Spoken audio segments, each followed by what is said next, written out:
CM Nitish Kumar ने प्रधानमंत्री नरेंद्र मोदी के संसदीय दल की बैठक में पैर क्या छू लिए। भारतीय जनता पार्टी को लगने लगा कि नीतीश कुमार अब पलटी नहीं मारेंगे, लेकिन ये पलटू चाचा हैं। इनके ना पलटने की गारंटी तो खुद प्रधानमंत्री नरेंद्र मोदी भी कभी नहीं ले सकते हैं। ऐसे हालातों में नीतीश कुमार को नाराज करना और बीजेपी के दिग्गज नेता अश्विनी चौबे का ये कहना कि बिहार का विधानसभा चुनाव नीतीश कुमार के नेतृत्व में नहीं बल्कि बीजेपी के नेतृत्व में होगा, कितना बड़ा बयान है आप अंदाजा लगा सकते हैं। आपको बता दें, इस बयान के बाद नीतीश कुमार के सिर के ऊपर पानी निकल गया है। जेडीयू नेताओं के बयान आ रहे हैं और नीतीश कुमार बयान आने के तुरंत बाद दिल्ली पहुंच गए हैं।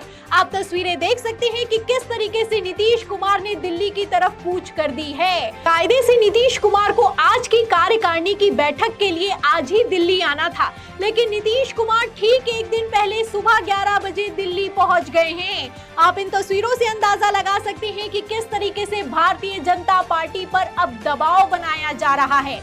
आपको बता दें कि बिहार के निर्दलीय सांसद पप्पू यादव का तो बयान तक निकलकर सामने आ गया है कि मुझे अंदेशा है कि नीतीश कुमार को बड़ा धोखा मिलने वाला है।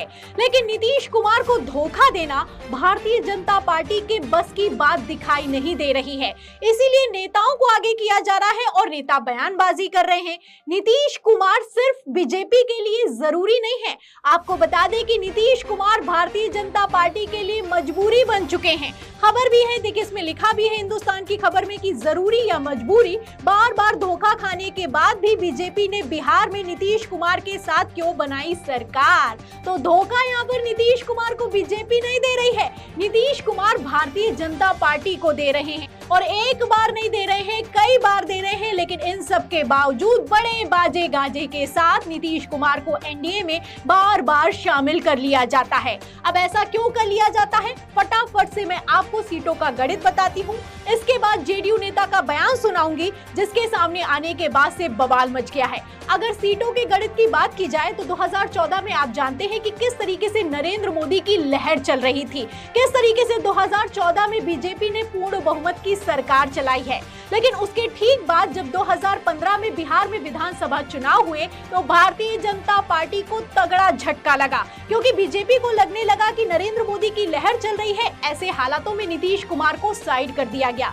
लेकिन नीतीश कुमार को साइड करना बीजेपी को कितना भारी पड़ा है, देखिए सीटों का गणित बताती हूँ। देखिए, अगर बिहार की बात की जाए तो यहाँ पर टोटल सीटें होती हैं 243 और बहुमत होता है 122। अगर 2015 के चुनावों की बात की जाए तो आरजेडी को 80, जेडीयू को 71, कांग्रेस को 27, भाजपा को 53, लोजपा को 2, आरओलोसपा को 2 और हमको 1 सीट मिली थी और अन्य को 7 सीट मिली थी। तो यहाँ पर आप साफ साफ देख सकते हैं कि 91 सीटों वाली भारतीय जनता पार्टी जब 2015 में नरेंद्र मोदी की लहर में चुनाव लड़ती है तो 93 सीटों पर सिमट जाती है। तो तब तो लहर थी और अब तो अल्पमत की सरकार आ चुकी है। ऐसे में जोखिम कैसे उठाएगी बीजेपी, सोचने वाली बात है। और 2015 ही क्यों, 2020 की भी बात कर लेते हैं। 2020 के अगर विधानसभा चुनावों की बात की जाए तो उस महज 12 सीटों से पीछे रह गई थी आरजेडी सरकार बनाने से। अगर ये 12 सीटें आरजेडी को आ गई होती तो मोदी सरकार का क्या होता, एनडीए सरकार का बिहार में क्या होता, समझने वाले अपने आप में समझते हैं। अगर 2020 के बिहार विधानसभा चुनाव की बात की जाए तो यहाँ पर जेडीयू को 69 सीटें, भाजपा को 54 सीटें आई। पिछली बार 53 सीटें आई थी और इस बार आप देख सकते हैं कि 54 सीटें आई। लोजपा को 2, हमको 1, निर्दलीय को 4 और आरजेडी की बात की जाए तो सबसे ज्यादा सीटें अगर किसी को आई तो आरजेडी को आई हैं। आप देख सकते हैं कि 80 सीटें आरजेडी को मिली है, कांग्रेस को 25 मिली है, भाजपा को 3 मिली है, निर्दलीय को 1, एआईएमआईएम को 1 और खाली सीटें 3 रह गई। साफ साफ दिखाई दे रहा है कि किस तरीके से तेजस्वी यादव महज 12 सीटें दूर रह गए थे सरकार बनाने से। और इस बार तो तेजस्वी यादव की कितनी तगड़ी लहर चल रही है, ये चुनाव प्रचार में आपने साफ साफ देखा है। ऐसे हालातों में इंडिया गठबंधन भी बिहार में मजबूत दिखाई दे रहा है और एनडीए की तो हालत खराब है। लोकसभा चुनावों की बात की जाए तो नीतीश कुमार और भारतीय जनता पार्टी को बराबर सीटें मिली हैं। 12 सीटों पर दोनों के दोनों खड़े हुए हैं और 12 सांसदों के साथ नीतीश कुमार हनक के साथ चल रहे हैं, क्योंकि नीतीश कुमार ये अच्छे से जानते हैं कि ये 12 सांसद अगर एनडीए से निकलकर इंडिया गठबंधन की तरफ चले गए तो तख्ता पलट हो है। लगातार इंडिया गठबंधन डोरे डाल रहा है, वहीं दूसरी तरफ भारतीय जनता पार्टी ने नीतीश कुमार को नाराज कर दिया है। ऐसे में तो अब जेडीयू के नेता का बयान भी निकलकर सामने आ गया है। आपको बता दें कि बिहार के अल्पसंख्यक कल्याण मंत्री हैं मोहम्मद जमा खान, उनका बयान निकलकर सामने आया है। उन्होंने साफ साफ कह दिया है कि नीतीश कुमार अगर साथ नहीं होते तो जीरो पर आउट हो जाती भारतीय जनता पार्टी। और बिल्कुल सही बात है, अगर नीतीश कुमार ना होते तो बीजेपी का बिहार में क्या होता ये तो मोदी भी अच्छे से समझते हैं। इसलिए ही तमाम फजीयत के बावजूद नीतीश कुमार को फिर से एनडीए में शामिल करवाया गया है। जो अश्विनी चौबे की तरफ से बयान दिया जा रहा है कि बिहार में बीजेपी के नेतृत्व में चुनाव हो और जब बीजेपी की पूर्ण बहुमत की सरकार बन जाए उसके बाद तय किया जाए कि किसको मुख्यमंत्री बनाना है, किसको मुख्यमंत्री नहीं बनाना है, ये हवाई बातें हैं। भारतीय जनता पार्टी ये अच्छे से जानती है कि नीतीश कुमार के बिना बिहार में उसका क्या होने वाला है, और अब तो बिहार तो छोड़िए, केंद्र में उसका क्या होने वाला है ये भी हर कोई अच्छे से समझता है। ऐसे में नीतीश कुमार एक दिन पहले दिल्ली पहुंचे हैं।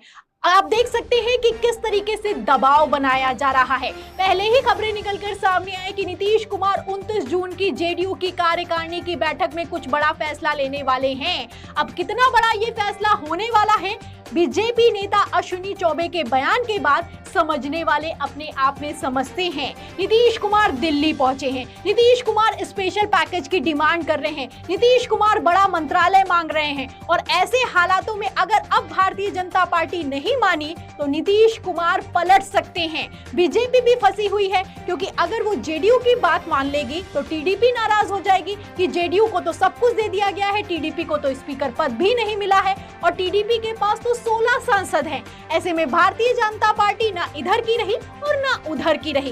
किस तरीके से पूरा का पूरा खेल फंसता हुआ नजर आ रहा है आप देख सकते हैं। अश्विनी चौबे का बयान निकलकर सामने आया है, सम्राट चौधरी ने नीतीश कुमार को मनाया है, लेकिन नीतीश कुमार है कि मानने के लिए तैयार नहीं है। दिल्ली कूच कर दिया गया है, मीटिंग की तैयारी है और इस मीटिंग में कुछ बड़ा होने वाला है। तो फिलहाल मीटिंग में क्या होगा उससे हम आपको अपडेट करेंगे, लेकिन इस मीटिंग को लेकर आपको क्या लगता है, क्या पलट जाएंगे नीतीश कुमार? इस सवाल के जवाब में इस पूरी खबर पर आपकी क्या राय है हमें कमेंट बॉक्स में जरूर लिखें। वीडियो को ज्यादा से ज्यादा शेयर करें, सब्सक्राइबर बटन दबाएं, हमारे चैनल को लाइक करें, सब्सक्राइब करें, ज्वाइन करें। फिर मिलती है अगली खबर के साथ, तब तक के लिए धन्यवाद।